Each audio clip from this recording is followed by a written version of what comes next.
Goeienaand en welkom by Eindtyd Onthullings, waar ons die waarheid onthul en leuns ontmasker. Met ons studie wat ons gedoen het gisteraand, het ons gekyk na die eerste gedeelte van Skouspel van Spraak. En daar het Ewen van ons gekyk en verduidelik op verskeie gedeeltes in die boek van Handelinge en ook in 1 Korintiërs wat praat oor tale praat. Nou, daar is verskeie sieninge daaroor en hy gaan vanaand dan verder om te kyk na 1 Korintiërs hoofstuk 14. En daar gaan hy vir ons nie net verduidelik oor waaroor dit gaan nie, maar hy gaan ook met ons deel waar kom die moderne tale praat vandaan. Hoekom is daar so iets soos gawe van tale of mense wat in tale praat vandag? En hoe moet dit geïnterpreteer word? So dit is waaroor vanaand se lesing gaan en ek hoop dat ons dit saam sal geniet.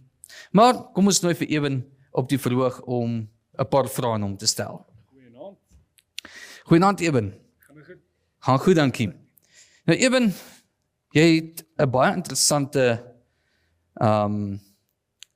aanbieding gedoen en daar is 'n paar vrae wat opgekom het.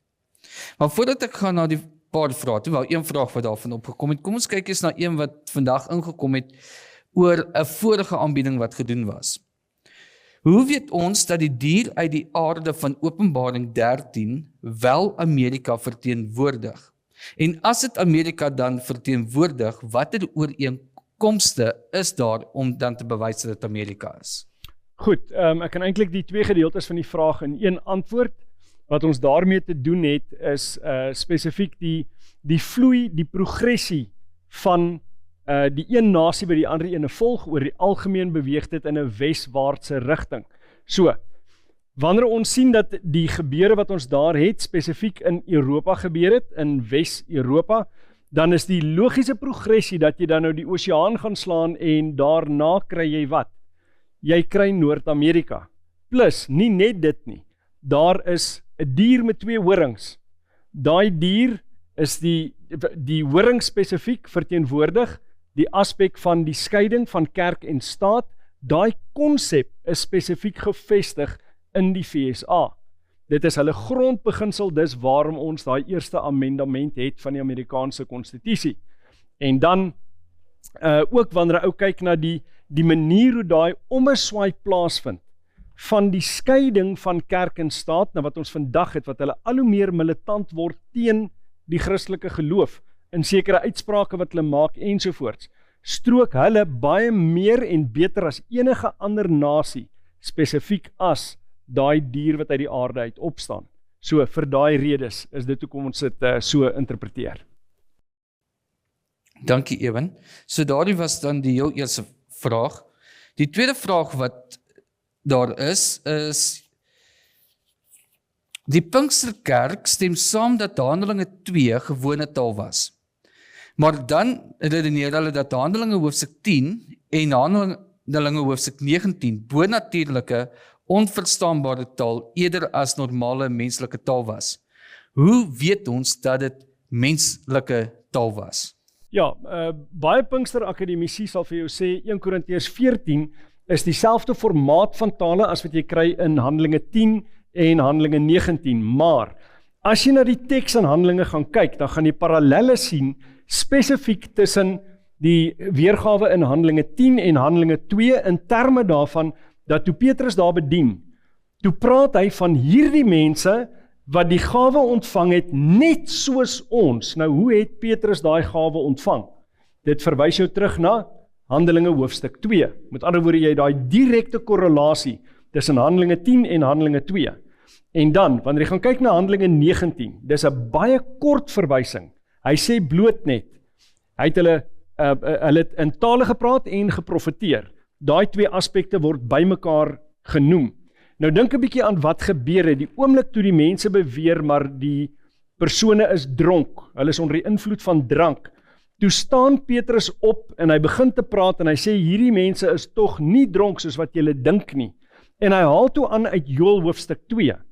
Nou hy haal aan uit Joël 2 uit, binne die konteks van tale praat, maar in dit wat hy aanhaal, word tale nie eers genoem nie. Die enigste ding wat genoem word is profesie. So uit die aard van die saak, in Petrus se gedagte moet daar 'n direkte korrelasie wees tussen om in tale te praat en te profeteer. En vanaand gaan ons sien in watter konteks gebruik hy die term tale en in watter konteks gebruik hy die term profesie, sodat jy kan verstaan wat die verband tussen die twee is. Op 'n manier is die twee dieselfde ding, maar op 'n manier moet hulle ook van mekaar geskei word en dis wat ons vanaand na gaan kyk. Awesome. Nou ja, net vir die gehoor hierso, onthou vanaand as jy gaan, onthou om jou boekie saam met jou te vat, want al die inligting is daarin, en bietjie meer as net wat aangebied word, verstaan ek. So kry jou boekie vir die wat later gaan luister en inskakel. Onthou, jy kan jou boekie bestel, Skouspel van Spraak, deur om te gaan na learnprophecy.com. learnprophecy.com op die webtuiste en daar sal jy meer inligting kry hoe om hierdie boekie te bestel, as ook ander boeke wat deur Eben geskryf is. Dan ook, as jy enige vrae het oor een van die aanbiedings of vanaand se aanbieding, skryf dit vir ons op 'n stukkie papier neer, gee dit vir ons in, en dan is dit maklik genoeg om dan vir Eben te vra, of gebruik ons WhatsApp nommer 060 248 1172 060 248 1172, of gaan na ons webtuiste toe, awrafrikaans.org, en op die tuisbladsy is die opsie waar jy jou vraag kan vra. Soos wat ons dit ontvang, sal ons dit vir Eben gee, as dit nou nie hier is nie en later, dan sal ons dit vir hom deurstuur en dan die vraag net vir die antwoord terugstuur vir die persoon wat dit gevra het. Maar vir nou, kom ons gee oor aan Eben vir vanaand se aanbieding. Dankie Heinrich.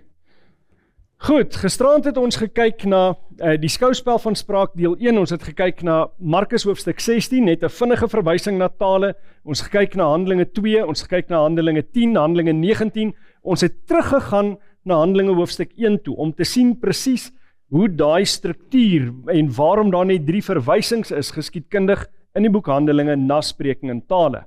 Ons het ook so vinnig gestop in Romeine hoofstuk 8, want sommige mense sê Romeine 8 vers 26 verwys na spreking in tale, en ons het gesien kontekstueel en binne die taalgebruik van die Griekse woord hosoutos, likewise, en net so is dit nie aanvaarbaar dat jy daai spesifieke vers gebruik binne die konteks van tale nie, dis nie waarna dit verwys nie.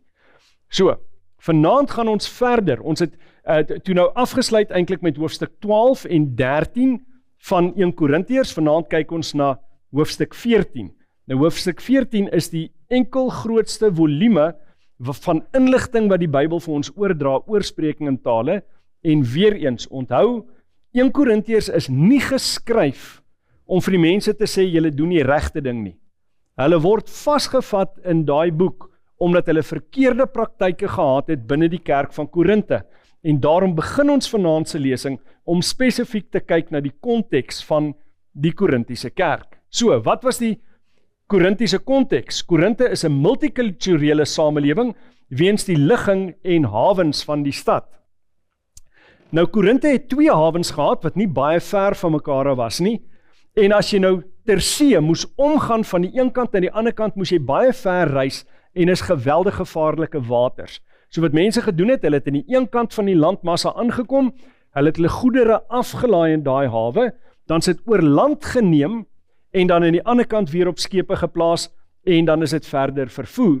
Vandag is dit nie meer die situasie nie. Baie soos die Suezkanaal is daar nou 'n kanaal gegrawe wat daai 2 gedeeltes, die 2 hawes eintlik met mekaar verbind. Jy is welkom 'n bietjie op die internet te gaan kyk.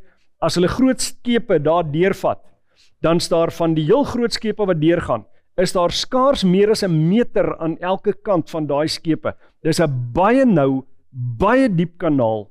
Maar wat gebeur wanneer jy 2 hawens het in enige tyd, selfs vandag? Watse tipe samelewing het jy wanneer jy by hawens is? Hawens bring mense van ander kulture, van ander tale by mekaar, en daarom is dit so 'n geweldige multikulturele omgewing. So binne die Korintiese kerk was daar mense wat verskillende tale gepraat het. En dit was tot 'n mate 'n probleem wanneer dit kom by ordentlike kommunikasie met mekaar. Nou, in daai kerk het sommige mense Hebreëus gebruik en hoor dialekte van Griek soos Aiolis, Attis en Doris wat dan in kerkverband gebruik word. Nou nie almal wat daar die kerk bywoon verstaan daardie tale of dan nou hoor dialekte van Grieks nie. Nou, die dialekte van Grieks wat ek daar noem, is baie meer gevorderd as die Koine Grieks waarin die Bybel geskryf is, of wat die gemiddelde persoon gebruik het. So waarom kom mense in die kerk in en hulle gebruik woorddialekte? Binne in die kultuur van die Korinte was welsprekendheid eintlik 'n statussymbool. As jy goed kon praat, as jy geweet het hoe om jouself ordentlik uit te druk, as jy, selfs ons nou vandag praat van, as jy gevleelde woorde kon gebruik, dan het mense gedink, jy's nou half hoër as hulle, jy's belangriker as hulle, en van die mense kom toe nou en hulle gebruik spesifiek die woord dialekte, maar ook die gawe van tale, die vermoë om 'n ander mense taal te kan praat, nie om die mense te bedien met die woord nie, maar hulle gebruik dit om hulle eie status te verhef. Nou wat is die basisbeginsel van die gawes? Dis om ander te bedien, en in plaas van om ander te bedien, misbruik hulle die tale om hulle eie status te verhef. So dis presies die teenoorgestelde van wat behoort te gebeur in terme van die gebruik van tale. So taal word dan in die gemeente gebruik vir selfpromosie eerder as om ander te dien. So binne daai konteks, kom ons delf in die teks in en ons kyk wat die teks vir ons sê. 1 Korintiërs hoofstuk 14 vers 1 sê, jaag die liefde na en beywer julle met die oog op die geestelike gawes, maar veral om te profeteer. So van meet af sê hy vir jou, profesie is die belangrikste ding. Dis waarvoor jy eintlik moet streef. Nou wat is profesie? Baie mense is onder die indruk, profesie is om die toekoms te voorspel. Ja, dit is 'n aspek van profesie, mits dit van God afkom, want onthou, alle profesie het sy oorsprong by die Heilige Gees. Maar, in die Bybelse konteks is ook prediking 'n vorm van profesie. Want om te profeteer is om deur die inspraak van die Heilige Gees 'n openbaring te maak. Nou prediking in kerke vandag behoort nog steeds profesie te wees. Dit behoort gees geïnspireerd te wees en die Bybel uit te lê. Die probleem vandag is as gevolg van sosiale druk, is mense besig om nie gees geïnspireerde boodskappe te bring nie, maar dit wat die ore gaan streel in gemeentes. Hulle probeer polities korrek wees en hulle is nie meer bereid om probleme in die samelewing aan te spreek soos wat dit behoort te wees nie. So, ons gaan vind beide prediking is dan profesie, dis nie net wanneer jy die toekoms voorspel nie. Hy sê, jaag die liefde na, beywer julle met die oog op die geestelike gawes, maar veral om te profeteer en let mooi op, sommige mense beskou vers 2 se definisie, hy sê, want hy wat in 'n taal spreek, spreek nie tot mense nie, maar tot God, want niemand verstaan dit nie, maar deur die Gees spreek hy verborgenhede. Nou sê hulle, sien jy, die Bybel gee 'n definisie van tale. Wanneer jy in 'n taal praat, praat jy nie met mense nie, jy praat met God. Maar waarom praat jy met God? Die enigste rede hoekom jy besig is om met God te praat, is omdat die mense die taal wat jy gebruik nie verstaan nie. Dis die enigste rede. En let op dat hy spesifiek vir jou vertel wat is die inhoud van wat hier gedeel word, of wat die verwagting is, wanneer iemand in tale praat. Hy sê, deur die Gees spreek hy verborgenhede. Nou een sleutelkonsep van goeie Bybelinterpretasie, is dat jy die Bybel toelaat, om jou te vertel wat die Bybel op 'n ander plek sê, wanneer dit nie vir jou onmiddellik duidelik is nie. Wat is die term wat ons hier het? Verborgenhede. So ons moet gaan kyk, wat sê die res van die Nuwe Testament vir ons rondom die konsep van verborgenheid. En ons moet daarna kyk spesifiek binne die sendbriewe. So, kom ons gaan kyk na voorbeelde daarvan. Die konsep van verborgenheid kry ons ook in Kolossense 4 vers 3. En bid tegelijkertijd ook vir ons, dat God vir ons die deur van die woord mag open, om te spreek van die verborgenheid van Christus. So die verborgenheid konsep is gekoppel direk aan Jesus Christus. En dan gaan hy verder, hy sê, waarvoor ek ook in boeie is. Nou waarom was Paulus in boeie? Hy was in boeie omdat hy die evangelie verkondig het. En die Jode het nie daarvan gehou nie, en die heidene het ook nie daarvan gehou nie. Maar nou, waarom praat hulle daarvan as 'n verborgenheid? Want dis eintlik 'n absolute misterie, en dis die woord wat gebruik word in die Engels, the mystery. Nou, daai misterie is dat God ons so lief gehad het, dat hy sy eie seun gestuur het om die prys vir ons te betaal. Maar nou, as tale bedoel is net as 'n kommunikasiemiddel tussen jou en God, hoekom die inhoud dan wees die misterie van Christus? Want God weet mos daarvan. Dis uit die aard van die saak, dis hy wat sy seun gestuur het. Wie het nodig om hy boodskap te hoor? God of mense? Die mense moet dit hoor, nie God nie, hy weet presies wat daar aangaan. So die fokus, onthou die fokus van al die gawes volgens 1 Korintiërs 12, is uitwaarts. Dis altyd om ander te bedien, nooit om myself te bedien nie. So as jy die verkeerde definisie neem in 1 Korintiërs 14 vers 2, dan dink jy dalk, maar hierdie is 'n gebedstaal net tussen my en God. Maar bedien jy dan ander mense? Nee, wat beteken jy breek die kerngrondbeginsel van die geestelike gawes, dis daarom ander te bedien. Nou hoe kan jy ander bedien as jy dit beoefen daar waar jy op jou eie is? Goed, ons kyk nou nog 'n voorbeeld. Ons kyk na 1 Timoteus 3 vers 16. En onteenseglik, die verborgenheid van die godsaligheid is groot, en nou verduidelik hy, wat bedoel hy met die verborgenheid van die godsaligheid? Hy sê, God is geopenbaar in die vlees, is geregverdig in die gees, het verskyn aan engele, is verkondig onder die heidene, is geglo in die wêreld, is opgeneem in heerlikheid. Gaan kyk maar na ander voorbeelde ook, as jy 'n soek gaan doen na verborgenheid, of in Engels mystery, veral binne die sentbriewe. Dit gaan elke liewe keer gekoppel wees aan Christus of aan die kruis. En wie is aan die kruis? Dit was Christus wat aan die kruis gesterf het. Met ander woorde, die funksie van die tale is spesifiek om die evangelie te verkondig en versprei. Ons gaan aan, vers 3. Maar hy wat profeteer, spreek tot die mense woorde van stigting en troos en bemoediging. Nou kan nie iemand stig, troos en bemoedig as hy nie verstaan wat jy sê nie. Nee. Die inhoud van die woorde is die kern. So wat kan ons uit vers 2 en vers 3 aflei?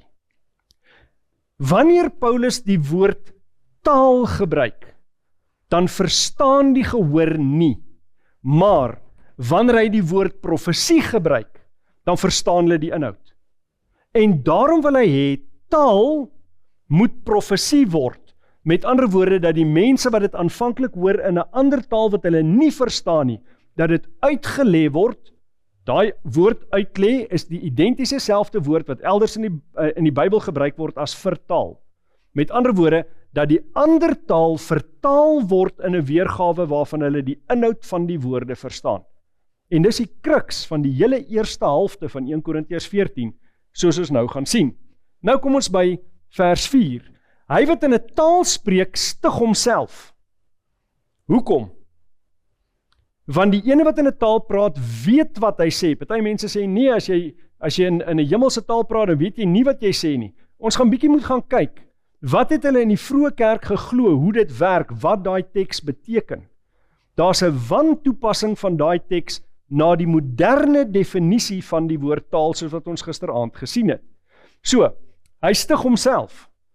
Nou, dink 'n bietjie daaraan binne die Pinkster konteks. As hy nie die taal verstaan nie, hoe kan dit hom stig? Hoe kan dit hom opbou? En waarom as hy die teks nie, of die inhoud nie verstaan nie, en hy word opgebou, hoekom kan hy dan nie ook iemand anders wat dit hoor opbou nie? Maar ons sien hier, herbevestig hy eintlik die definisie, want hy sê net daarna, maar hy wat profeteer stig die gemeente. Nou 2 hoofstukke voor dit, het hy mos duidelik gemaak, die gawe is daarmee ander te dien. So, is die eerste geval, hy wat in 'n taal spreek, stig homself, is dit die korrekte gebruik van die gawe? Nee, die gawe mag nie gebruik word net om jouself te dien nie, die gawe moet gebruik word om 'n ander persoon te dien, vir die common good, soos wat sekere Bybels dit vertaal. Dan sê hy in vers 5, ek wens dat julle almal in tale spreek, maar nog liewer dat julle profeteer. Waarom? Want die taal word eers nuttig wanneer die taal profesie word. Nou hoekom sê ek wens dat julle almal in tale kan praat? Want as hulle in verskillende tale kan praat, dan kan hulle verskillende mense bedien van ander tale. Met wat? Met die verborgenheid van Christus. Met die boodskap van verlossing in Jesus Christus wat vir hulle gesterf het. Maar, wanneer ek byvoorbeeld hier sou kom en ek praat in Russies, dan is dit vir julle glad nie verstaanbaar nie. Maar as ek ek praat nou letterlik in 'n taal, maar wanneer ek Russies praat, wanneer daar 'n Rus in die gehoor is, dan is dit vir julle 'n taal, maar vir daai persoon profesie, want hy verstaan die inhoud. So die hele ding gaan oor verstaanbaarheid van die inhoud van dit wat gedeel word. Ek wens dat julle almal in tale spreek, maar nog liewer dat julle profeteer, want hy wat profeteer is groter as hy wat in tale spreek, of hy moet dit uitlê, sodat die gemeente stigting kan ontvang.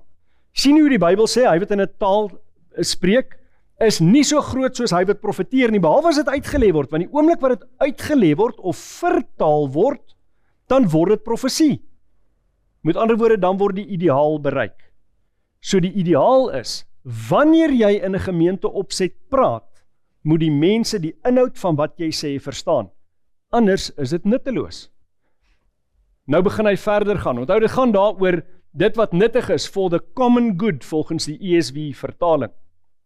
Nou gaan hy verder. Hy sê, maar nou broeders, as ek na julle kom en in tale spreek, tot watter nut sal ek vir julle wees as ek nie met julle spreek, of deur 'n openbaring, of deur kennis, of deur profesie, of deur lering nie. Nou as jy die inhoud nie verstaan nie, hoe kan dit vir jou openbaring, kennis, profesie of lering wees? Dit kan nie vir jou enige van daai 4 dinge wees nie, want jy verstaan nie wat die persoon sê nie. So elke keer is die fokus, verstaan die inhoud, verstaan die inhoud, verstaan die inhoud.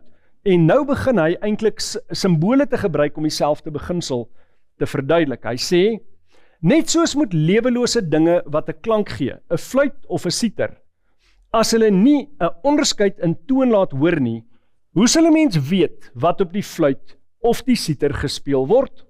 Want as die basuin ook 'n onduidelike klank gee, wie sal klaarmaak vir oorlog? En hier het ons 'n bietjie konteks nodig.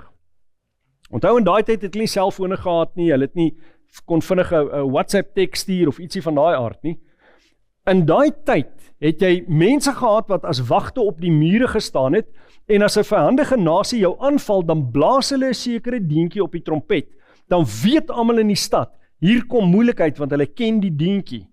Maar met 'n ander deentjie het hulle jou gewaarsku, maar daar's 'n vuur binne in die stad. En so was daar verskillende deentjies wat vir jou vertel het, maar dis wat die gevaar is, of dat is wat die gevaar is. Maar as die persoon wat die instrument speel, my bevoegdheid het met 'n trompet, dan gaan niemand verstaan wat aangaan nie, want hulle kan die inhoud van die klank nie onderskei nie, en dis die beeld wat hy hier gebruik. So weer eens, in sy beeld gaan dit oor die verstaanbaarheid van die klanke wat gemaak word. As jy die deentjie kan hoor en onderskei, dan weet jy hoe om ordentlik daarop te reageer. Nou gaan hy aan in vers 9, hy sê, net soos wat dit daar gebeur het, as jy met die tong geen verstaanbare woord uitbring nie, hoe sal 'n mens weet wat gespreek word? Want julle sal wees soos mense wat in die wind praat. Want jy praat, maar dit help niks, daar's geen oordrag van inligting nie, en dis waarteen hy dan waarsku. Hy gaan aan, hy sê, daar is wie weet hoeveel soorte tale in die wêreld, en geen een daarvan is sonder klank nie. Nou van al die Afrikaanse vertalings van die Bybel, is die Afrikaanse ou vertaling my gunsteling. Maar somtyds is hy nie ideaal vertaal nie, en hierdie is een van die voorbeelde. Hierdie term is 'n bietjie moeilik om te vertaal, hy's nie ideaal nie, van die Engelse vertalings vertaal hom beter. Hy praat hier van, geen van daai tale is sonder klank nie, maar kom ons gaan kyk, waar hy is sonder klank nie, in die Afrikaanse ou vertaling is, sê die Modern King James, not one is without distinct sound. Ook nie 'n baie goeie vertaling nie, daar's beter. Ons kry die King James, hy sê, none of them is without signification, wat die idee oordra, dat die taal moet 'n beeld oordra, 'n sign, hy moet vir jou iets signify, daar moet inligting wees wat oorgedra word. Maar kyk nie die volgende vertaling, die ISV, none of them is without meaning. spot on. Daar's hoeveel tale in die wêreld, maar geen een van hulle het geen betekenis nie, want anders hoekom is die taal daar? Die doel van taal is betekenis. So binne hierdie konteks, waaroor gaan dit? Jy word nou die gawe gegee om 'n ander taal te praat. Jy moet die betekenis van dit wat jy sê kan oordra. Die ander persoon moet verstaan wat in jou gedagtes aangaan, anders help dit nie. Anders is daar geen oordrag van kennis nie. Nou gaan hy verder, hy sê, as ek dan die betekenis van die klank nie ken nie, sal ek vir die spreker 'n vreemdeling wees, en die spreker sal vir my 'n vreemdeling wees. Dis mos tog logies. Ek kan die ander persoon nie verstaan nie, die ander persoon kan my nie verstaan nie, want daar's nie 'n gemeene faktor in terme van taal nie. Dan gaan hy verder, hy sê, so moet julle ook, terwyl julle streef na die geestelike gawes, probeer om uit te munt tot die stigting van die gemeente. Bou die gemeente op, maak seker hulle verstaan in eenvoudige taal dit wat jy probeer oordra. Onthou, ons gaan nie vir die elite nie. Dit was een van die probleme in die Korinte. Hulle het die hoër lei eintlik sy ore gestreel. Hulle praat die taal wat net die hoër lei verstaan het. Dis nie wat hy wil hê nie. Hy praat met die Korinte, hy sê, sorg dat hulle verstaan wat jy sê, so dra dit in eenvoudige taal oor. Hy sê dan, daarom moet hy wat in 'n taal spreek, bid dat hy dit kan uitlê. Nou hierdie woord uitlê, hermeneuo, in sekere gevalle die hermeneuo, afhangende van die konteks. Dis waar ons die woord hermeneutiek vandaan kry. Wat is hermeneutiek? Dis om uitleg te doen van dit wat voor jou is, maar elders in die Nuwe Testament word hierdie selfe woord vertaal as vertaal. Byvoorbeeld, wanneer hy vir jou sê, die plek se naam is Golgotha, dan sê hy, wanneer dit vertaal word, die hermeneuo, dan is dit plek van die kopskedel. So hy vertaal vir jou van die een taal na die ander taal. En dis presies wat die gawe van uitleg van tale is. Die uitleg van tale is niks anders as die vertaling van tale nie. Met ander woorde, om te vertaal, sê nou maar van Grieks in Afrikaans, of van Spaans in Engels. Dis wat die uitleg is, dis om te vertaal. Dan sê hy verder, want as ek in 'n taal bid, dan bid my gees, maar my verstand is onvrugbaar, en veral binne Pinksterkringe, het hulle 'n spesifieke verstaan van hierdie vers. Hulle sê, dis my gees wat bid tot God, en my verstand is onvrugbaar vir my. Wag 'n bietjie. Wat is die beginsel, die fondasie wat gelees in 1 Korintiërs 12? Is die gawe bedoel vir my? Nee, ek ontvang die gawe sodat ek ander kan bedien. It is for the common good. So hierdie vers verstaan moet word binne sy konteks, is, ek sal in 'n taal bid, maar my verstand is onvrugbaar vir die ander. Met ander woorde, dit wat ek vir hulle wil sê, verstaan hulle nie. Dit wat in my verstand aangaan toe ek hierdie woorde gevorm het, dra nie inligting oor na hulle toe nie. Nou, vers 15 sê, hoe staan die saak dan? Ek sal met die gees bid, maar ek sal ook met die verstand bid. Ek sal met die gees psalms sing, maar ek sal ook met die verstand psalms sing. Nou, verskillende mense lees hierdie verskillend, party verstaan gees hierso as die Heilige Gees, met ander woorde, ek sal saam met die Heilige Gees bid in 'n onverstaanbare taal, ensovoorts. Ander sê, nee, dis die mense gees hier wat bid, maar dit staan in stryd teen die verstand. Maar kom ons gaan kyk na wat een van die vroeë kerkvaders daaroor gesê het, en net so vinnig, waarom is dit belangrik om ook te verstaan wat hulle gesê het? Hulle leef in tyd baie nader aan die tyd toe daar nog aktief in Jesus se tyd, wel, net na Jesus se tyd, in die vroeë kerk se tyd, in tale gepraat is, plus, vir meeste van hulle was Grieks hulle eerste taal.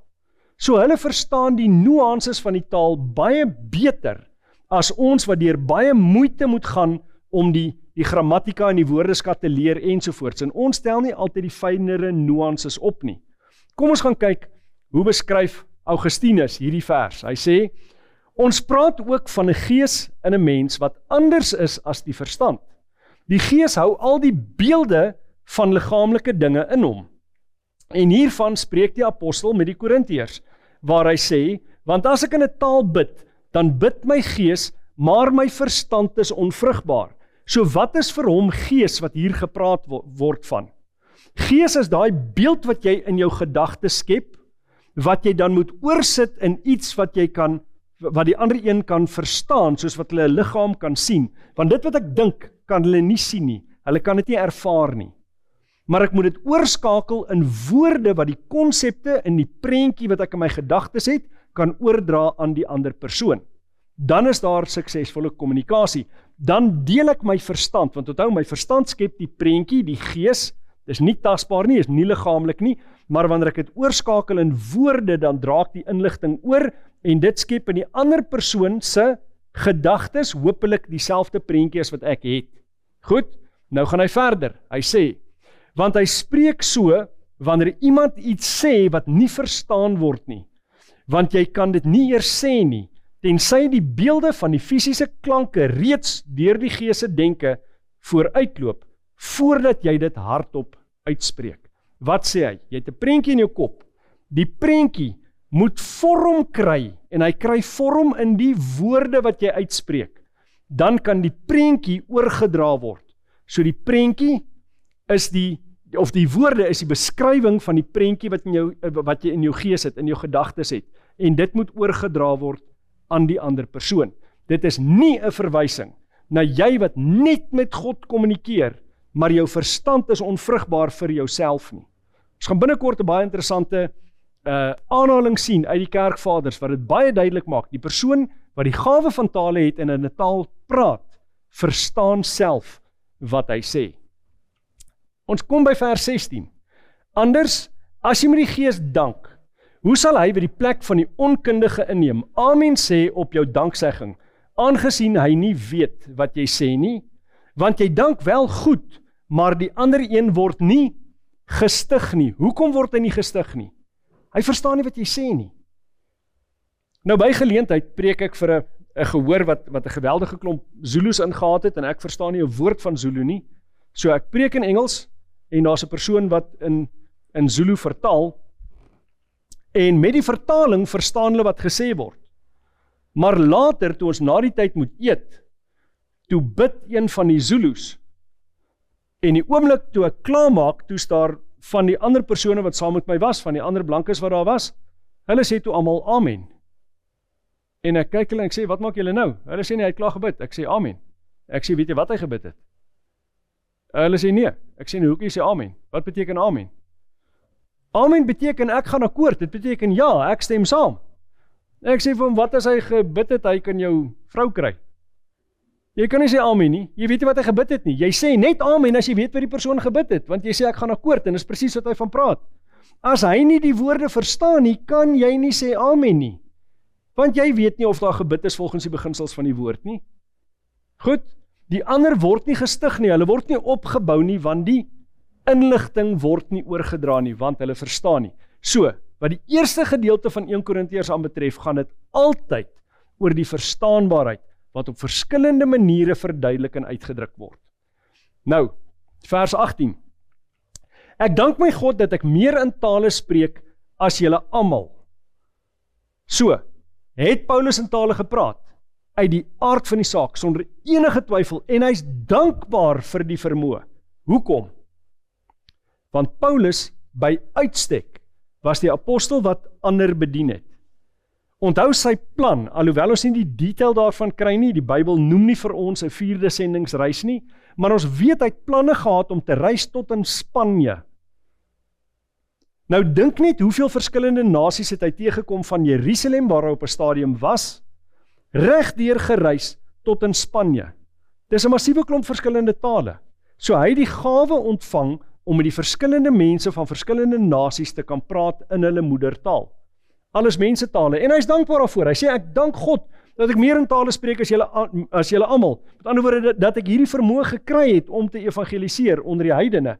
Maar nou, let mooi op wat hy sê, maar in die gemeente wil ek liewer 5 woorde spreek met my verstand.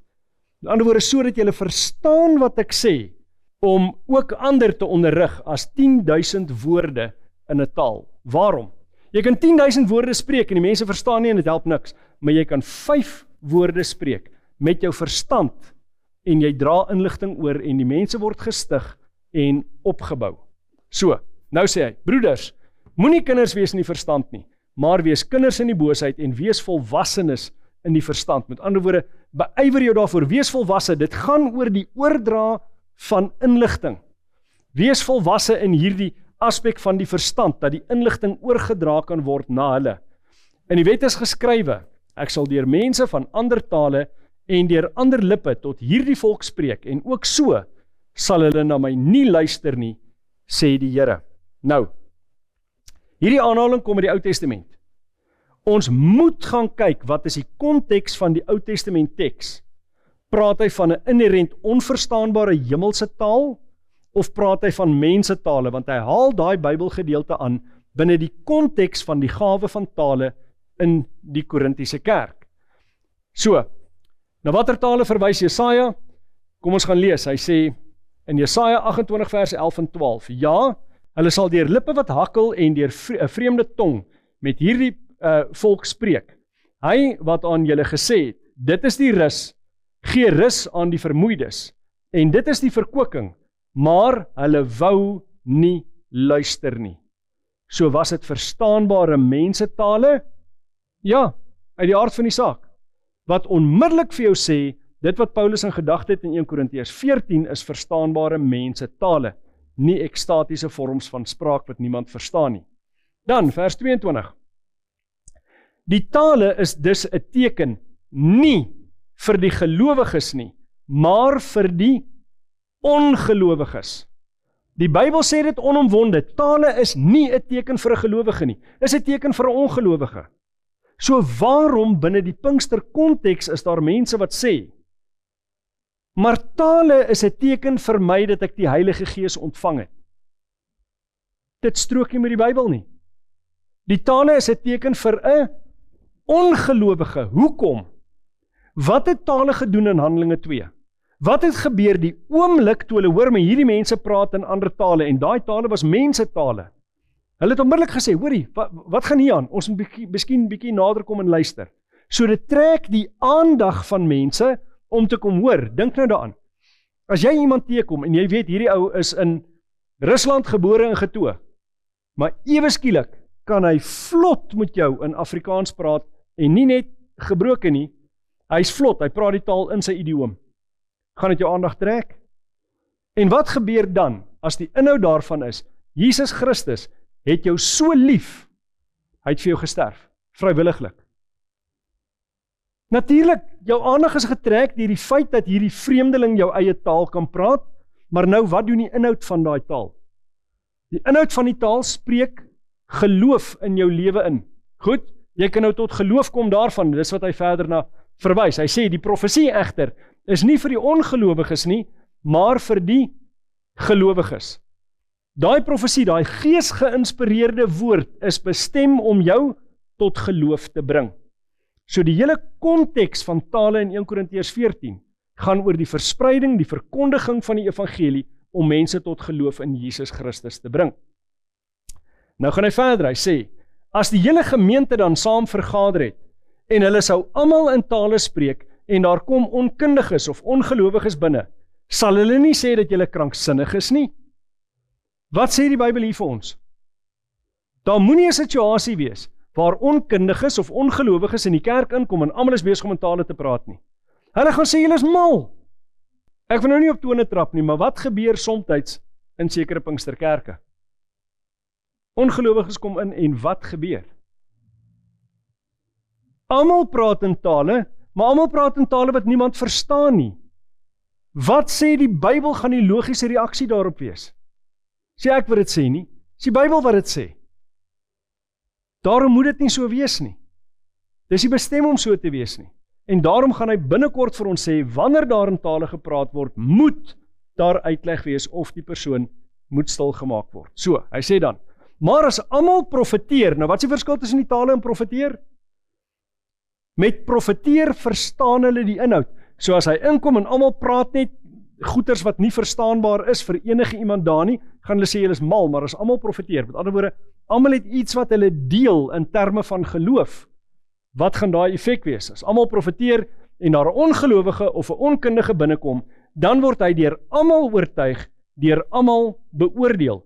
En so kom die geheime van sy hart aan die lig, en so sal hy op sy aangesig val, God aanbid en verkondig dat God werklik onder julle is. En dis die doel. Wanneer die inhoud verstaan word, dan kan die persoon tot inkeer kom, God herken as skepper en verlosser, en op hulle knieë voor hom neerval en hom aanbid. Dis die doel. So, vers 26, hoe staan die saak dan, broeders? Wanneer julle saamkom, dan het elkeen van julle 'n psalm, of 'n lering, of 'n taal, of 'n openbaring, of 'n uitlegging. Laat alles tot stigting geskied. Ek wil nie ons moet vir 'n oomblik net reflekteer op hierdie versie. Ons doen kerk verkeerd. Groot woorde. Ons doen kerk verkeerd. Wat gebeur hier nou? Al die banke kyk die kant toe en ek praat. Maar in 'n gemeente, in die huis van die Here, behoort elke persoon wat soontoe kom 'n bydrae te lewer. Ons is nie een of ander heidense geloof waar jy een guru het en almal kom om die guru by mekaar nie. Ons elkeen het unieke ervarings met die Here en ons moet dit met mekaar deel sodat ons kan leer uit ander se ervarings, sodat ons gestig kan word uit ander se ervarings. Maar nou het ons die geneigtheid, ons kom kerk toe en die predikant, ons betaal hom sy salaris. Hy moet voorberei, hy moet reg wees, ek kan net passief daar gaan sit. Nee, dis nie hoe dit hoort nie. Die Bybel sê, almal het iets wat hulle kan bydra, want almal het 'n gawe ontvang. Nie net die predikant nie. Ons doen kerk verkeerd. Ons moet kom met die gesindheid. Hoe kan ek my broeder en my suster in die geloof vandag opbou? Wat kan ek met hulle deel wat die Here vir my gedoen het, wat hulle gaan versterk in hulle geloof? Wat vir hulle 'n blessing gaan wees? Dis die gesindheid wat ons behoort te hê. Ons gaan verder, hy sê vers 27. En as iemand in 'n taal spreek, laat dit dan wees 2 of hoogstens 3 en by beurte, en laat een dit uitlê. Nou kan jy sê, maar wag 'n bietjie, hier is bietjie moeilik om te verstaan. Die Bybel sê vir jou, nie almal praat in tale nie. Hy sê as iemand in 'n taal praat, laat dit dan wees 2, hoogstens 3 en een moet dit uitlê. Nou, kom ons gestel in hierdie gehoor, het ons mense wat Italiaans praat, Spaans praat en Afrikaans praat. Nou kom ek hier aan en is 'n multikulturele omgewing. Ek praat in Afrikaans, maar is iemand langs my wat Italiaans verstaan en hy vertaal sin vir sin wat ek sê, dan gaan die Italianers in die gehoor ook verstaan. En die volgende persoon, hy vertaal dit nou weer in Spaans, sin vir sin. Maar as my boodskap 'n halfuur is, hoe lank gaan hierdie preek wees? 'n uur en 'n half. Want ek sê 'n ding, die volgende ou sê 'n ding, die volgende ou sê 'n ding. So jy moet jou preke lekker kort hou. Laat daar geleentheid is, dat dit nou nie te lank vat nie, maar elkeen het 'n geleentheid, en wie lê dit uit? Vir die Afrikaners in die gehoor, lê ek my eie boodskap uit, want ek gee dit vir hulle in 'n taal wat hulle verstaan. Maar vir die Italianers, lê die Italianer dit uit, want dis die taal wat hulle verstaan. Maar vir die Spanjaarde, lê die derde persoon dit uit. So een van hulle moet dit uitlê, met ander woorde, die mense in die gehoor moet een van daai tale verstaan, sodat hulle ook gestig kan word. Met ander woorde, dit moet ordelik en gestruktureerd geskied. Dan gaan hy verder, hy sê, maar as daar geen uitleer is nie, laat hy in die gemeente swyg en laat hy met homself en met God spreek. Met ander woorde, as hy nou iemand instap en hy kom van die plek hier langs my op die gehoor, op die podium, en hy kom en hy sê, in Russies, begin hy nou 'n preek. Dan moet ons binne 'n kwessie van sekondes kan bepaal, hoorie, maar niemand van ons verstaan hom nie, dan moet ons vir die persoon wys, hoorie, nee, ons verstaan nie, jy kan maar gaan sit. Hoekom gaan ons hom nie laat preek nie? Dit is nutteloos, niemand verstaan dit nie. So hy kan in die bank gaan sit, hy gaan verstaan wat hy sê, God gaan verstaan wat hy sê, want God verstaan alle tale, maar ons kan nie laat hy met die gemeente praat nie, want dit is 'n sinnelose oefening. Ons mors ons tyd om te luister na iemand, wanneer ons nie verstaan wat die persoon sê nie. So, vers 29, laat 2 of 3 profete spreek en die ander dit beoordeel, maar as daar iets geopenbaar is aan 'n ander wat daar sit, laat die eerste swyg. Met ander woorde, verskillende mense moet die geleentheid gegee word om ook te deel wat die Here op hulle hart geplaas het. En dan Want julle kan almal een vir een profeteer, let baie mooi op, een vir een. Daar is nie gepraat oor mekaar nie, dis by beurte, sodat almal kan leer en almal bemoedig kan word. Die gees van die profete is aan die profete onderworpe. Waarom noem Paulus dit? Weens die verskynsel van ekstase onder van die ander kultusse in Korinthe. In daai kultusse gaan die persone wat profete is, en hulle gaan in ekstase in. Hulle is buite hulle self, hulle het nie meer beheer oor wanneer hulle praat en wanneer nie. Met ander woorde, ene kan nog besig wees om te praat, en dan begin die ander ene te praat oor die vorige spreker en. Die Bybel sê, nee, dis nie hoe dit werk in die Christelike kerk nie. In die Christelike kerk is die gees van die profeet aan die profeet onderworpe. Onthou daai aspek van gees, die prentjie, so jou gedagte is nie 'n gedagte wat nou oor 'n ander persoon uitgespreek moet word nie. Jy kan wag tot die ander persoon klaarmaak, en wanneer hy klaar is, dan kan jy op jou beurt ordelik die gedagtes met die res van die gehoor deel. So, hy gaan verder en hy sê, want God is nie 'n God van wanorde nie, maar van vrede, soos in al die gemeentes van die heiliges. Daai videogreep wat ons gisterna gekyk het, was dit enigstens ordelik? Verseker nie, daar was geen orde nie.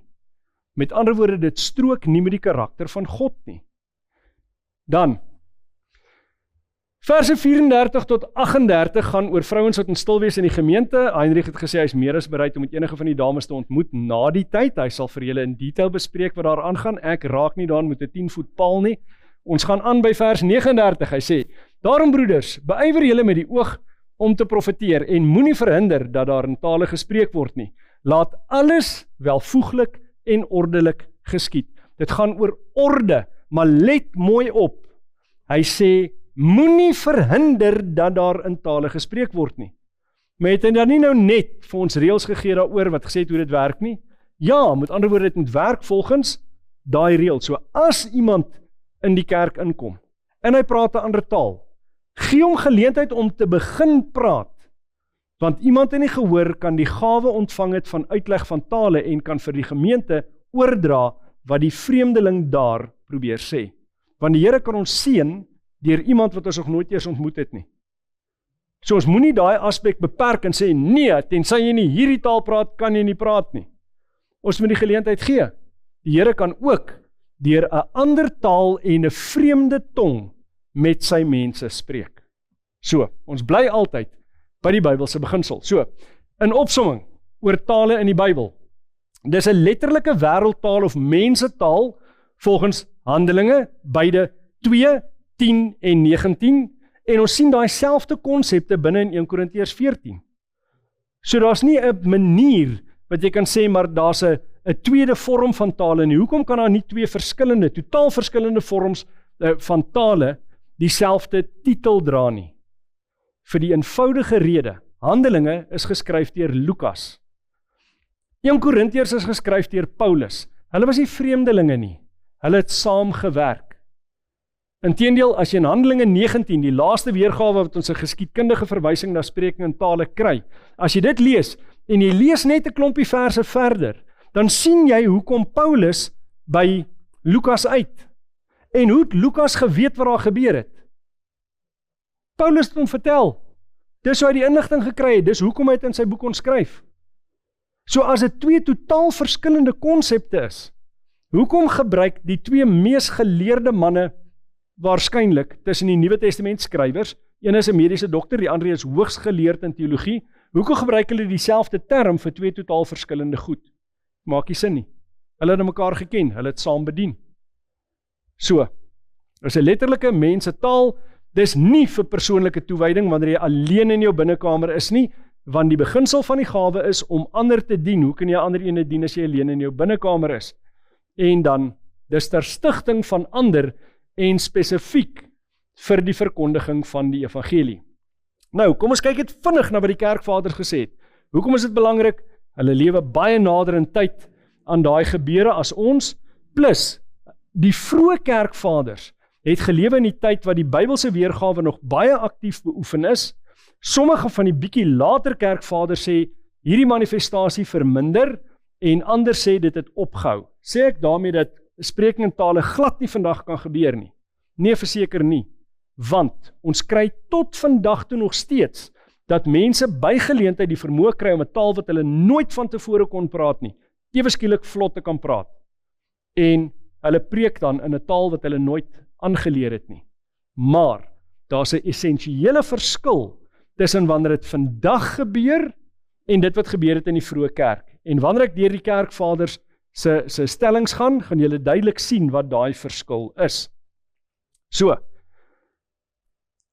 ons gaan kyk eers na Origenes. Hy sê, if the one who speaks in tongues does not have the power to interpret, met ander woorde om dit te vertaal, interpret them, others will not understand, but he will know what he was moved by the Spirit to say.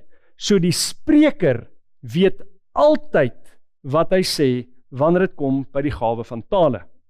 Die volgende een, Hilarius van Poitiers in sy werk On the Trinity, hy sê, the phrase Spirit of God denotes also the Paraclete Spirit, and that not only on the testimony of prophets, but also of apostles, when it is said, this is that which was spoken through the prophet. En nou verwys hy na daai aanhaling na Joel wat Petrus gemaak het. Hy sê, it shall come to pass on the last day, says the Lord, that I will pour out my spirit upon all flesh, and their sons and their daughters shall prophesy. And we learn that all this prophecy was fulfilled in the case of the apostles. So daar was vervulling van daai profesie met die apostels. En kyk wat sê hy nou. When after sending the Holy Spirit, they all spoke with the tongues of the Gentiles. So hulle die vermoë ontvang om die heidene se tale te kan praat. Waarom? Sodat hulle die heidene kan kersten. Sodat hulle onder die heidene kan evangeliseer. Eusebius van die Mesa, net een caveat, hierdie man is heeltemal uniek en hy was my grootste frustrasie tydens my studies. Niemand anders sê wat hy sê nie. Daar's nie bevestiging nie, so die eerste gedeelte van wat hy sê, gaan ons 'n bietjie anders te beskou as die tweede gedeelte van wat hy sê. Hy sê, but when he, verwysend na God, gave literary ability to ignorant men so that they could write gospels, giving the ability to write, he also gave the Roman tongue to the Galileans and the languages of the world to his apostles for the teaching and admonition and exhortation of the nations of the world. Hy is uniek, hy sê, hy beweer, God het nie net die vermoë gegee om in ander tale te praat nie, maar die manne wat nie kon lees en skryf nie, het die vermoë gekry om ook te kan lees en skryf, sodat hulle evangelies kon neerskryf, sodat mense tot bekering kan kom. Ons kry geen sekondêre verwysing daarna, of enigiets anders nie. Maar, onthou wat ek hier gesê het, want binnekort gaan dit relevant word, wanneer ons kyk na die geskiedenis van die Pinksterkerk. Hy beweer, mense het ook saam met die gawe van tale, die vermoë gekry om in ander tale te kan skryf. En net so vir interessantheid, hy praat dan spesifiek, wanneer hy praat van die tale wat hulle ontvang het, praat hy daarvan dat hulle Romeins en ander tale van die wêreld kon praat. Met ander woorde, die tale wat hulle ontvang het, was mensetale, nie een of ander vorm van ekstatiese spraak nie. Dan, Philastrius, hy sê, the knowledge of languages which offending men lost 2700 years earlier, met ander woorde 2700 jaar vroeër. The Lord conferred again through the Holy Spirit at the time of the blessed apostles, after his ascension, without any effort upon those who believed. Nou, wat het 2700 jaar voor die uitstorting van die Heilige Gees gebeur? Die toring van Babel. Offending men lost the ability. Almal kon met almal praat. Daar was nie 'n probleem om met ander te kan kommunikeer nie. Maar, omdat hulle rebels was, omdat hulle nie geluister het na wat die Here van hulle verwag het nie, word hulle tale vermeng, hulle verloor die vermoë om met mekaar te kan kommunikeer. Maar nou sê hy, daai vermoë om weer met alle ander mense te kan kommunikeer, dis wat gebeur het toe die Heilige Gees uitgestort is. Maar kyk nou beskryf hy dit verder. Hy sê, as it is written in the Acts of the Apostles, for it is the power of angels to know the languages of some men, all men. Engele se vermoë is om alle mense tale te kan praat. En dan sê hy, but through faith in Christ, without any effort, the knowledge of them all was passed on to believers. So wat is volgens die kerkvaders die ware gawe van tale? Dis 'n ommekeer, 'n ommeswaai van die vloek van die toring van Babel. Dis die vermoë om nie net 'n ander taal te kan praat nie, nie net Russies of Italiaans of Duits nie. Dis die vermoë om alle ander tale te kan praat. Hoekom? Want alle ander tale se mense het nodig om te hoor van verlossing in Jesus Christus. Ons gaan binnekort 'n bevestigende weergawe hiervan kry. Dan, Johannes Chrysostomus, hy sê, wherefore then did the apostles receive it, daai it is the gift of tongues, before the rest, because they were to go abroad everywhere, and as in the time of the building of the tower, the one tongue was divided into many, so then the many tongues frequently met in one man, and the same person used to discourse both in the Persian and the Roman and the Indian and many other languages, the Spirit sounding within him. So weer eens, die vermoë om in ander wêreldtale te kan praat ter wille van die verkondiging van die evangelie. En dan sê hy, and the gift was called the gift of tongues, because he could all at once speak diverse languages. Nie net 'n ander taal nie, 'n menigte van ander tale sodat hulle kon evangeliseer. Dan, Gregorius die Grote, hy sê, the Holy Spirit appeared in tongues of fire over the disciples and gave them the knowledge of all languages. Die kerkvader sê, dit was onmoontlik vir die apostels om iemand teë te kom, moet wie hulle nie die evangelie kon deel in hulle moedertaal nie. Dis die ware gawe van tale. Nou, is daar enige iemand in die moderne lewe wat kan sê ek het die gawe van tale ontvang wat dit kan doen? Nee. Daar's by uitsondering iemand wat die vermoë kry om Japanees te kan praat of Duits te kan praat of wat ook al. Maar hierdie is in 'n liga van sy eie. Hierdie kan jy nie namaak nie. Dis 'n vermoë wat absoluut bo enige menslike vermoë lê. Dis die werklike tale van engele. Tale van engele is nie net nog 'n onverstaanbare taal nie. Die tale van engele is die vermoë om alle tale te kan praat, sodat God daardeur verheerlik kan word. Dan, tale in die Ou Testament, is daar 'n Babel-konneksie. Ons het nou gesien, die vroeë kerkvaders maak so 'n konneksie. Daar's verseker 'n konneksie. Die naam Nimrod beteken rebellie, en alles wat hy gedoen het gelei tot groter rebellie teen God. Hy laat dan hulle daai toring bou. Nou, die woord Babel het 3 moontlike oorspronge. Die eerste is dat dit kom van die Hebreëse woord Babal, wat beteken om te verwar. Kontekstueel is dit 'n moontlikheid. Was daar verwarring by die toring van Babel? Verseker was daar. Die tweede moontlikheid, die Babyloniese woord Babalu, wat beteken om te verstrooi. Is dit kontekstueel moontlik?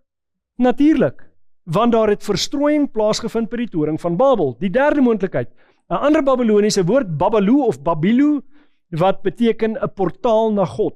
Wat het hulle probeer doen met die toring?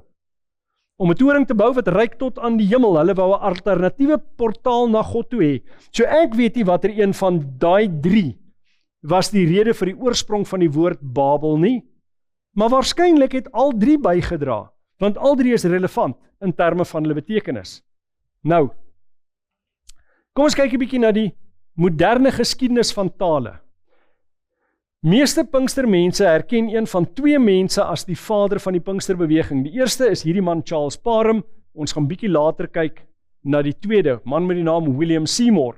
Nou, Charles Parham was 'n baie sieklike kind, en vir daai rede, hy's 'n gelowige persoon, begin hy 'n gesondheidsbediening, en hy wil graag mense ook oplei om te evangeliseer. En vir daai rede trek hy na Topeka, Kansas, en hy begin die Bethel Bybelskool.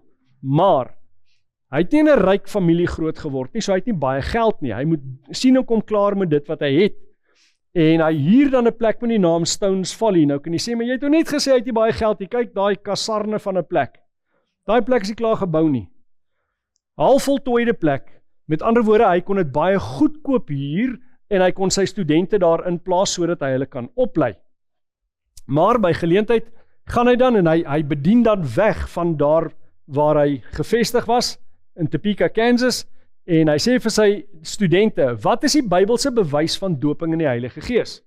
Bestudeer daai tema, ek gaan bedien in Zion City. En hy gaan Zion City toe, hy gaan bedien daar, en hy kom 'n paar dae later terug, en toe hy terugkom, toe sê hulle vir hom, antwoord is die gawe van tale. Wat is die konklusie wat hulle bereik? Hulle sê, die aanvanklike bewys van doping in die Heilige Gees is die vermoë om in tale te praat. Waarom? Handelinge 2. So, wanneer jy die Heilige Gees ontvang, dan gaan jy in tale praat. Is hulle korrek in terme van wat gebeur het in Handelinge 2? Ja, maar ontvang almal dieselfde gawe volgens 1 Korintiërs 12? Nee, die Heilige Gees gee soos hy wil. Hy vra die vraag, het almal die gawe van genesing? Die antwoord is nee. Spreek almal in tale? Die antwoord is nee. Kan almal dit uitlei? Die antwoord is nee. So hy is nie heeltemal korrek dat dit 'n aanvanklike bewys is vir alle mense nie, maar die idee begin by hom, en daarom, omdat daai idee sentraal staan in die hele Pinksterbeweging, het hulle 'n onafskeidbare koneksie spesifiek met Charles Parham. Maar Charles Parham sê, die gawe van tale is mensentale, nie ekstatiese spraak nie. Nou, hierdie word dan die sentrale leerstelling van die Pinksterbeweging, en een van sy studente, hierdie was 'n foto van baie later in haar lewe, sy was nog 'n jong dame, toe sy by hom was, haar naam is Agnes Osman, en met die nuwejaarsdiens van 1 Januarie 1901, baie kort nadat hy teruggekom het en hulle hierdie antwoord vir hom gegee het, toe sê sy vir hom, maar ek wil die gawe van tale ontvang. Lê my die hande op, dan kan ek die gawe ontvang. En hy was bietjie onseker. Hy was nie seker, moet hy of moet hy nie. Maar hy besluit, jy is reg, ons gaan daarvoor, ons doen dit. Hy lê haar die hande op, en dan sê hulle, sy het in Chinees begin praat. Hoe weet hulle dit? Want dis hoe dit geklink het. Maar, daar was Chinese in Topeka, Kansas. So hulle roep die Chinese, hulle sê, kom luister 'n bietjie hier. Die Chinese kom maar aan, praat met haar, hulle gaan na Charles Parham toe, hulle sê, is nie Mandaryns of Kantonees nie, miskien is dit Japanees, gaan vra vir die Japs, daar is Japaneese ook hier, maar is nie Chinees nie. Maar, onthou wat ek net gesê het, van Eusebius van die Mesa, tale wat gepaard gaan moet skryf, Charles Parham sê, sy het in Chinees geskryf ook. Nou, ek kan nie Chinees skryf nie, maar ek kan jou waarborg, daar is nie Chinees nie. Ek was al in genoeg China winkels om te weet hoe Chinees ten minste min of meer lyk. Maar hulle beweer daai is Chinese skrif. Toe hulle vir die Chinese vra, maar wat is daai? Toe sê hulle nie, ons weet nie, lyk soos geskribbel. Maar het geglo sy het in Chinees gepraat en dat sy in Chinees geskryf het. Van die ander studente sê, maar ons wil ook hierdie gawe hê. En hy lê hulle die hande op en party praat Sweeds, 'n spesifieke persoon praat Zulu. En Charles Parham sê vir hom, dit sê vir jou waar jy moet gaan bedien. Jy moet Suid-Afrika toe gaan, Zulus kom van daar af. Persoon word hiernatoe gestuur, 'n ander persoon word Swede toe gestuur, en so word van sy studente wêreldwyd gestuur. Almal van hulle, sonder uitsondering, kom terug en sê, daai mense het die vaagste benul wat ons sê nie. Ons praat nie hulle taal nie. So alhoewel hy vas geglo het en vir die koerante gesê het, dit uitgebasyn het, hierdie gawe is die vermoë om ander wêreldtale te praat, mensetale, is daar geen bewys dat selfs een van hulle 'n ander mensetaal gepraat het nie. So dit was in essensie 'n onverstaanbare taal wat hulle gepraat het. Nou, wat later gebeur, daai Stones Folly word verkoop, hy skuif sy bediening, hy gaan bedien eers in Kansas City, wat op die grens van die staat Kansas en Missouri is, maar bietjie meer aan Missouri se kant. Hy begin daar bedien, paar jaar later trek hy af Houston toe, en hy begin hierdie Apostolic Faith Movement skool. En daar leer hy mense ook oor tale, en hy fokus nogal baie sterk op die aspek van, dis die oomblik wat jy die Heilige Gees ontvang, dan kan jy in ander tale praat. Maar daar daag 'n student by hom op, met 'n bietjie donkerder vel as wat hy gewoond is. Charles Parham, baie sterk bande met die Ku Klux Klan. Hy's regs. En hy laat nie hierdie man tussen die blankes binne in die skool sit nie. Hy sit buite, hulle maak 'n venster oop. As dit reën, sit op die stoep, hulle maak die deur oop. Maar jy kan nie wit en swart meng nie. Nou, anders as in Suid-Afrika word dit in Amerika genoem the Jim Crow laws, die rassewette wat hulle in daai tyd gehad het. Maar, absolute begaafde persoon, hierdie William Seymour, hy was blind in sy een oog, maar baie begaafde spreker, hy preek regtig goed. En 'n dame wat aan die hoof was van een van die swart kerke in Los Angeles, sy kom besoek familie in Houston, en sy hoor hom preek, en sy sê, genade, ek moet hierdie man daar by ons uitkry. En sy sê vir hom, man, is jy bereid om by ons te kom bedien? En hy sê, ja. En weet jy wat? Uit die goedheid van sy hart, gaan Charles Parham, en hy betaal vir die treinkaartjie. Kan jy dit dink? Hy wou eintlik net van die man ontslaa raak, maar hoe dit ook al sê, hy laat die man toe nou gaan, laat hy daar gaan bedien. Hy kom aan in Los Angeles, en hy begin daar te bedien, en na sy eerste boodskap, waarin hy gesê het, die aanvanklike teken van doping in die Heilige Gees is dat jy in tale praat, sê hulle vir hom, nee, jy kan nie verder hier bedien nie. Toe die volgende dag daar aankom, toe het hulle die kerk se deure met 'n ketting gesluit, met 'n notaatjie, ons het nie meer jou dienste nodig nie. Maar, Ruth en Richard Asbury, hulle het die eerste diens bygewoon, hulle sê, nee, maar ons wil meer hoor, en daar's ander wat ook meer wil hoor. En hulle sê, maar hoorie, ons het ons eie huis, kom preek in ons huis, bring hierdie klomp mense wat hier buite staan, wat nou nie kan ingaan en na jou luister nie, bring hulle saam, kom preek, sommer by ons huis, en daar, in 214 North Bonnie Brae Straat, begin hulle dan dienste, en al hoe meer mense begin bywoon. Naderhand, na bewering, is daar omtrent 300 mense. Ek kan nie 300 mense in 'n huis inpas nie. So die mense begin naderhand buite te staan, hy staan op hy stoepie en hy bedien hulle. Nou een ding waarvan nog niemand in die geskiedenis van die mensdom Pinkstermense aangekla het nie, is dat hulle stil is. So dis 'n lewendige diens, want ek meen die ou preek met vuur, en van die mense praat in tale, maar ander mense wat daar rondom woon, hulle is nie gelukkig nie. Hulle bel die polisie. Polisie kom aan, sê, hierdie kan nie gebeur nie. Julle moet vir julle 'n ander perseel kry. Julle kan nie geraas maak tussen, nie almal is gelowiges hier rondom nie. Kry vir julle plek. En dis presies wat hy doen. En hulle kry dan 'n perseel in Azusa Straat, en daar kom hulle by mekaar, daar begin blankes, want aanvanklik was dit net African Americans, het was net swart Amerikaners wat bygewoon het, daar begin blankes ook by te woon, hulle ontvang ook die Heilige Gees, en ewe skielik begin daar 'n geweldige groei. In die koerante word daar artikels geplaas, en hoe meer mense die koerante lees, hulle is nuuskierig, hulle gaan soontoe, hulle het ook die tale ervaring ensovoorts, val onder die krag van die Heilige Gees, en ewe skielik, al hoe meer mense, en naderhand is dit 'n kwessie van dienste wat letterlik nie ophou nie. Daar's rekord van dienste wat begin, en 'n week daarna, hou dieselfde diens nog aan, hy het nooit amptelik tot 'n einde gekom nie. Die dienste gaan net aan. As William Seymour moeg raak, dan geslaap hy een van die ander leiers, want uit die aard van die saak, soos die ding groei, is daar ander leiers. Hierdie goeders hou net aan. Dit vloei net voort. Wat al klaar vir jou iets sê, van daar moet 'n mate van ekstase wees, dat dit so lank kan aanhou sonder enige ophou. Maar, Seymour het vra oor sekere van die manifestasies wat daar plaasvind. Want ewe skielik, wanneer iemand die hande oplê en die persoon begin in tale te praat, dan val die persoon ook om. In Engels praat hulle daarvan being slain in the spirit. Maar waar kry jy dit in die Bybel? En hy het by Parham geleer, as dit nie in die Bybel staan nie, dan sit nie reg nie. So hy is onseker, en hy skryf 'n brief vir Parham. Maar Parham is nie haastig om by hom 'n draai te kom maak nie. Onthou, Parham se politiek strook nie lekker met wat hier aangaan nie. En Parham vat sy tyd, maar uiteindelik gaan besoek hy hom wel. En toe hy daar aankom, toe's daar drama, want Parham besoek Azusa, en 'n dispuut ontstaan oor tale. Want wat doen Parham? Hy sê dit wat hier gebeur is nie mensentale nie. Met ander woorde is nie Bybels nie. En hierdie ding van die mense val oor mekaar. En hier val 'n vrou onder die krag van die Gees, en hier val 'n swart man sommer behoor haar. En al was dit nie 'n swart man nie, die blote idee, onthou dis 1906. Die feit dat 'n man hier behoor 'n vrou op die grond neerval en sulke tipe van goed, hy sê dis 'n onding. Hy sê hier is van die duiwel af. Dit hoort nie. En onmiddellik is daar konflik. So die dispuut is nie net oor tale nie, daar's wel 'n rasse element as gevolg van Parham se politiek, maar teologies is die primêre geskil oor die aard van tale. Is dit mensentale of is dit ekstatiese spraak. So, daar ontstaan 'n leierskapskrisis waar hy genooi is as die persoon wat die mentor was van Seymour.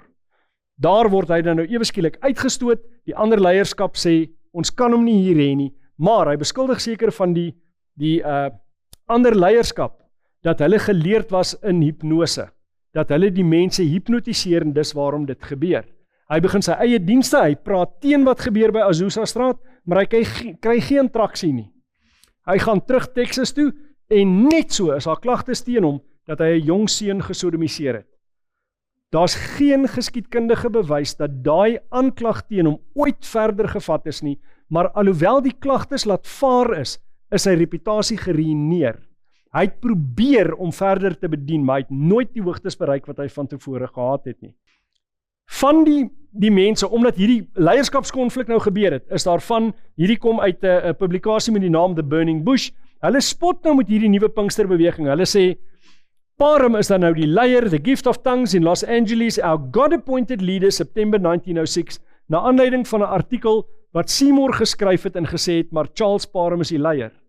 Maar kyk wat gebeur kort daarna, soos 'n Jack in the Box, spring Seymour uit, Parham se kop waai dan na die ander kant toe en hulle sê, our God-appointed leader, December 1906, so tussen September en Desember, radikale leierskapsverandering.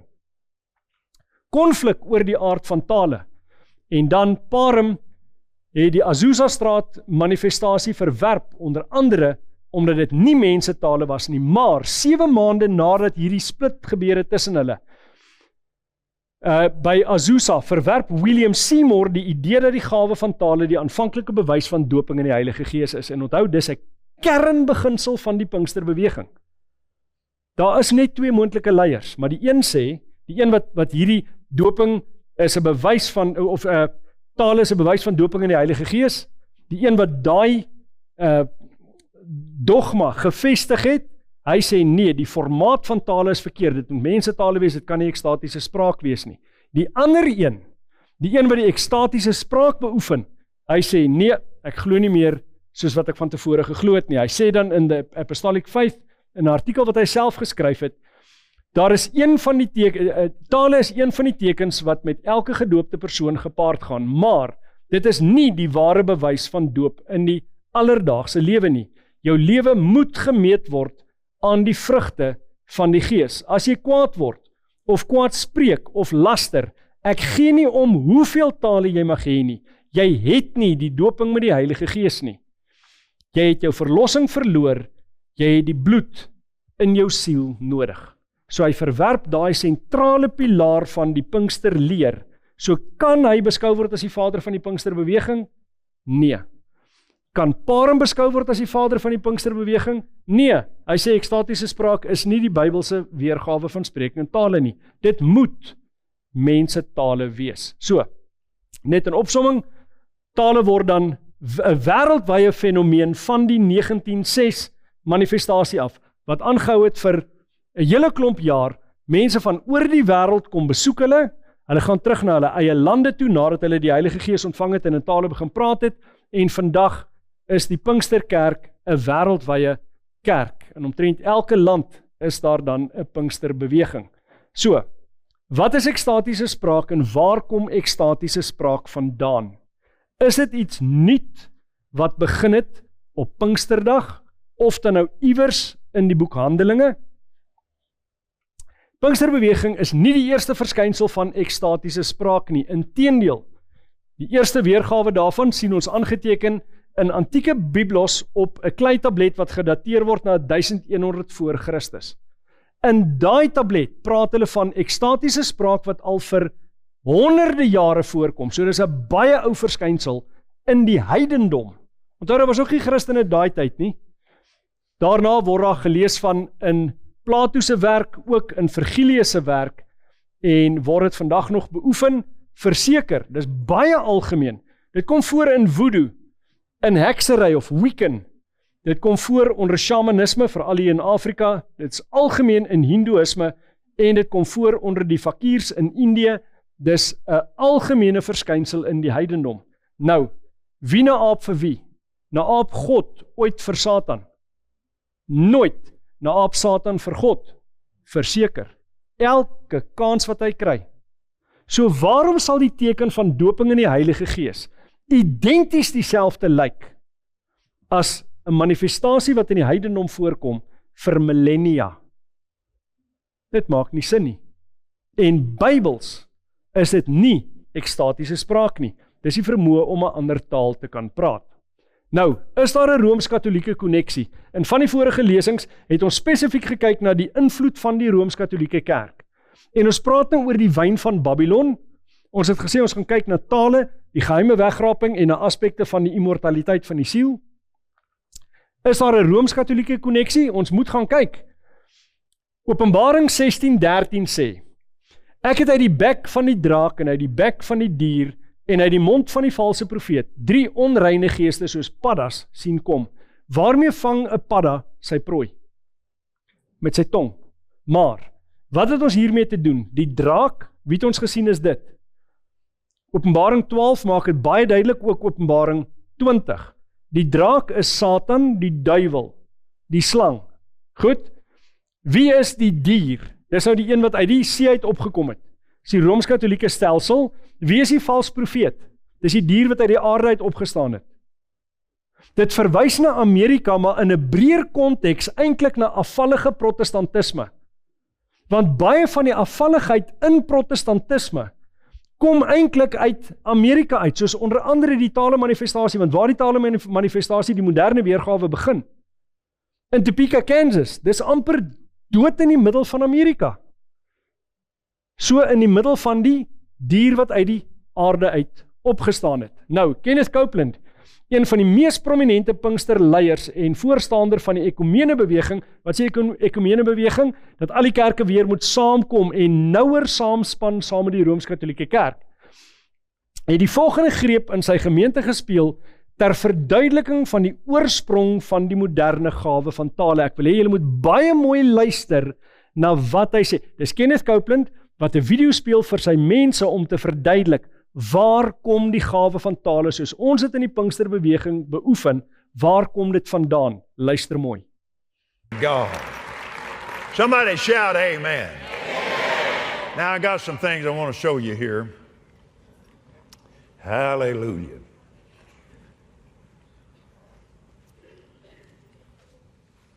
Thank you, Lord. If you'll watch these screens, please.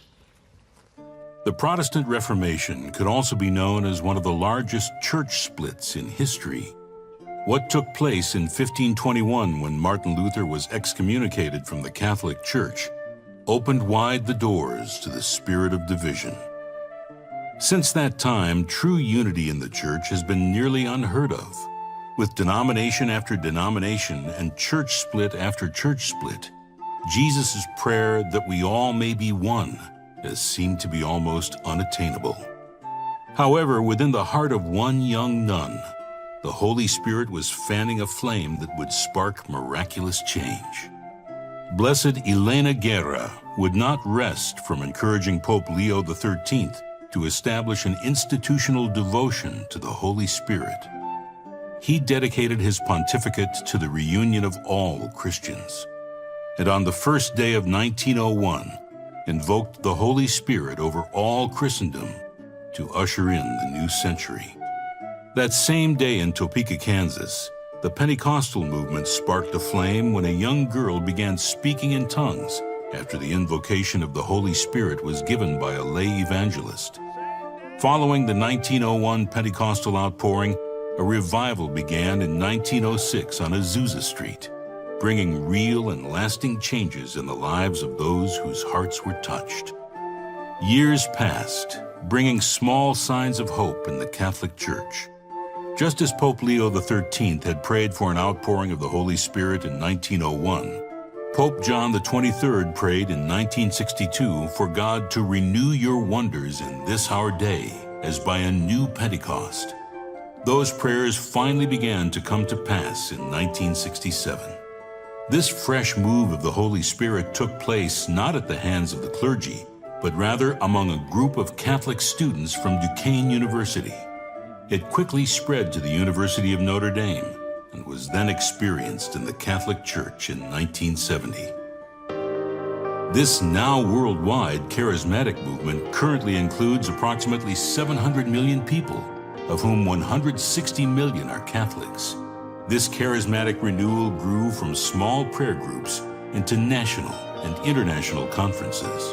The magnitude of change that was to come because of this openness to and welcoming of the Holy Spirit was not initially known. By the Holy Spirit's great work, those 500-year-old divisional walls are coming down. The historic events at the beginning of the charismatic renewal are significant for unity, not only among individual Christians, but also for unity in the entire worldwide church. The separation between the Catholic Church and the Lutherans that began in the 1500s has been reversed.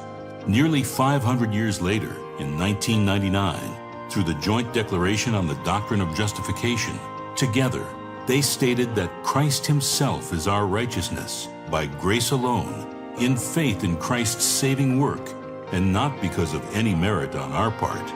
We are accepted by God. A common understanding of justification by God's grace through faith in Christ has built a bridge, reuniting the churches. And that is only the beginning. Around the world, Christians from all denominations, races, and languages are joining together and again becoming the body of Christ. It is now that we all must come unto the unity of our faith, that the world may know that we are his disciples. Somebody ought to shout amen.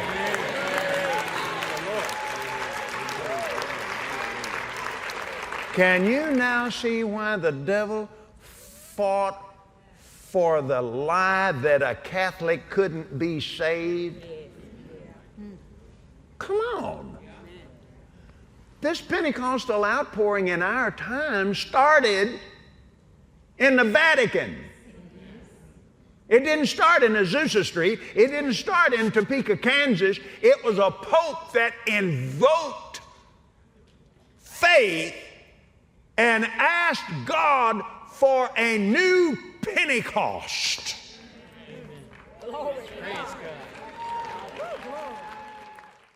So, is daar 'n Rooms-Katolieke koneksie met die moderne weergawe van spreking in tale? Ongetwyfeld. Een van die top Pinksterleiers in die wêreld sê self so. En jy gaan gereeld sien dat hy ontmoetings het met die pausdom. Nou het ons gekyk het in Openbaring 13, het ons duidelik gesien hoe daai pauslike mag gaan groei en sterker word en die invloed gaan sprei. Daar's ongetwyfeld 'n koneksie. Die moderne spreking in tale bou die brug om ekumene bande te versterk. Hoekom sê ek so? Die Pinksterbeweging het begin as 'n inherent anti-katolieke beweging. Hulle het gesê die pausdom is verkeerd. Maar ewe skielik gebeur daar 'n ding wat 'n dilemma vir hulle veroorsaak. By Duquesne Universiteit en Notre Dame Universiteit begin Rooms-Katolieke in tale te praat en nou sit hulle met 'n probleem. As ons die vinger wys na hulle en sê maar hulle is verkeerd, maar hulle manifesteer dieselfde gawe van doping in die Heilige Gees as wat ons manifesteer, hoe kan ons sê hulle is verkeerd? Die enigste alternatief is om te sê, maar die gawe is nie 'n legitieme gawe nie, maar dan verloor hulle eie Pinkster identiteit. So watter een kies hulle? Kom ons omarm die Rooms-Katolieke Kerk. Kom ons werk saam en ons kom nader aan mekaar in 'n ekumene beweging. En dis waar die gevaar lê. Hulle kan nie stry teen daai manifestasie nie. Die oomblik wat 'n Rooms-Katoliek in tale praat, net soos wat jy in tale praat, kan jy nie sê maar sy teologie is verkeerd nie. Hy het dan die Heilige Gees nie as jy dit het, wie is jy om hom te oordeel? Dis waar die probleem lê. Ek is oortuig die keuse was verkeerd. Hulle moes gesê het, nee, die Bybel leer ons wie die klein horingkie mag is. Ons kan nie in die ekumene beweging betrokke raak nie. So, Jesaja 28:10-13 sê, Want dit is gebod op gebod, gebod op gebod, reël op reël, reël op reël, hier 'n bietjie, daar 'n bietjie. Ja, hy sal deur lippe wat hakkel en deur 'n vreemde tong met hierdie volk spreek. Hy wat aan hulle gesê het, dit is die rus, gee rus aan die vermoeides, en dit is die verkwikking, maar hulle wou nie luister nie. Daarom sal die woord van die Here vir hulle wees, gebod op gebod, gebod op gebod, reël op reël, reël op reël, hier 'n bietjie, daar 'n bietjie, sodat hulle kan heen gaan en agteruit struikel en verbreek en verstrik en gevang word. In Bybelse konteks, hoe val jy voor God neer? Altyd op jou aangesig, met ander woorde vooroor, in aanbidding op jou knieë. In hierdie manifestasie, wat gepaard gaan met spreking in tale, val hulle agteroor, wat volgens die Bybelse beskrywing iets is wat 'n teken is van om mislei te word. Dis waar die gevaar lê. Nou, hulle praat baie keer van hierdie, julle kan onthou in die video, dan praat hulle van fire falling, vuur wat uit die hemel uit neerdal. So hulle beweer, hierdie is daai seën wat van die Heilige Gees afkom, want onthou, toe die spreking in tale begin het in Handelinge 2, het daar tonge soos van vuur op die mense neergedaal, nê? Nou, wanneer ons na daai aspek kyk, Openbaring 13 vers 12 en 13 sê, en hy oefen al die mag van die eerste dier uit, en onthou hierdie dier wat ons nou na kyk, is die dier wat uit die aarde uit opstaan, met ander woorde, dis iets wat sy oorsprong het in die VSA. Hy sê, en hy oefen al die mag van die eerste dier uit voor sy oë, met ander woorde, met sy goedkeuring. En hy sê, en hy maak dat die aarde en die wat daarop woon, die eerste dier aanbid, waarvan die dodelike wond genees is. Hy doen ook groot wonders en tekens, sodat hy selfs vuur uit die hemel laat neerdal. Is dit die ware vuur soos van God? Nee, dis 'n valse vuur. En dan sê hy, op die aarde voor die oë van die mense.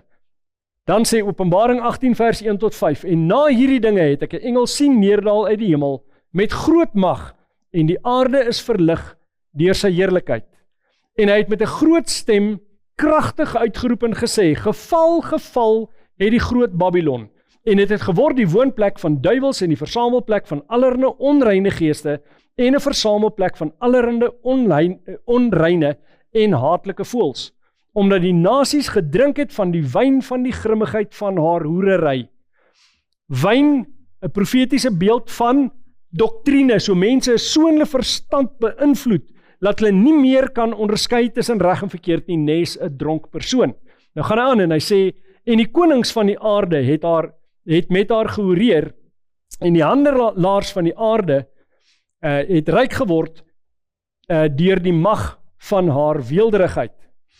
En ek het 'n ander stem uit die hemel hoor sê, gaan uit haar uit, my volk, sodat julle nie gemeenskap het met haar sondes mag hê, en van haar pla ontvang nie, want haar sondes reik tot aan die hemel, en God het haar ongeregtigheid onthou.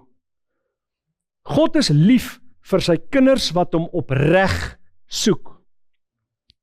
En hy maak dit duidelik, as jy valsheid teekom, hy roep jou uit, hy sê, kom uit daar uit, my volk, bly by die Bybel en die Bybel alleen.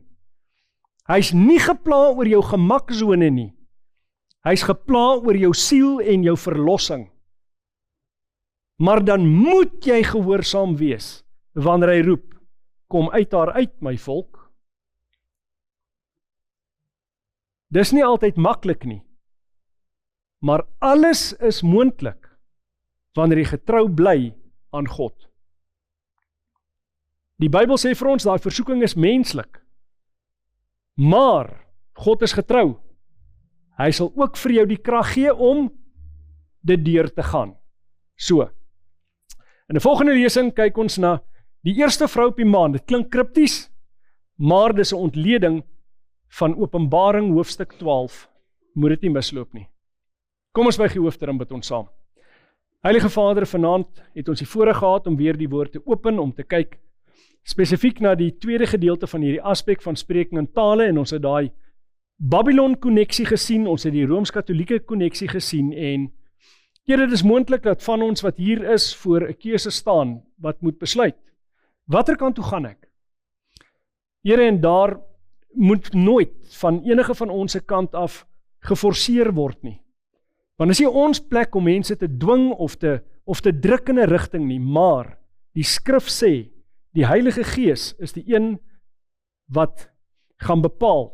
Die Heilige Gees is die ene wat ons oortuig van sonde, geregtigheid en oordeel. Daarom vra ek dat jy elkeen van ons se harte omvanklik maak vir die inspraak van u Gees in ons lewens. Mag ons erns maak met ons studie van u woord en getrou bly aan u, ongeag die aardse nagevolge daarvan.